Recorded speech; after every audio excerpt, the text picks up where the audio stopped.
voici au musée Paul Dupuy, en face d'un dessin du XVIIe siècle de Pierre-Henri de Valenciennes.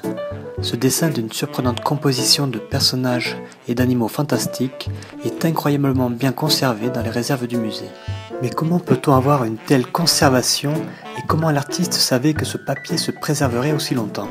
Son secret est une marque invisible bien connue des papetiers, le filigrane. Le filigrane est l'empreinte fixée sur une feuille de papier lors de sa fabrication.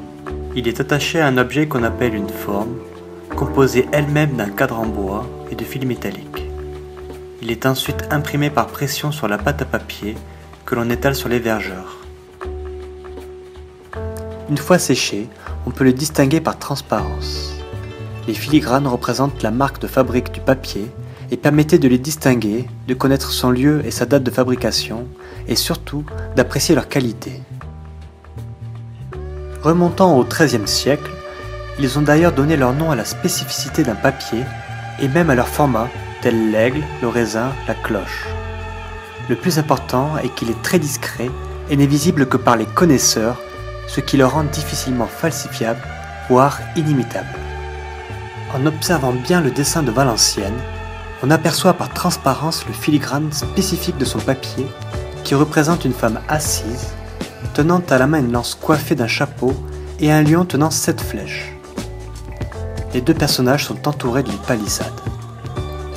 Il provient d'un moulin producteur reconnu, le Pro Patria. C'est un papier fabriqué en Hollande, très recherché depuis le XVIIe siècle, car il était d'une qualité irréprochable, déterminé par une surface parfaitement lisse, le grain régulier et une blancheur unique. Les concepteurs de ce papier transformaient régulièrement ce symbole pour éviter les imitateurs.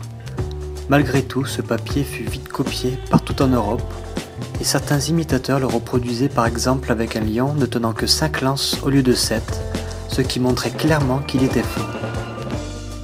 Valenciennes, en tant qu'artiste expérimenté, s'approvisionnait régulièrement auprès de marchands français de confiance qui se faisaient livrer le papier ou bien le fabriquer sous licence, tels les papetiers Montgolfier qui deviendront ensuite les papetiers Canson.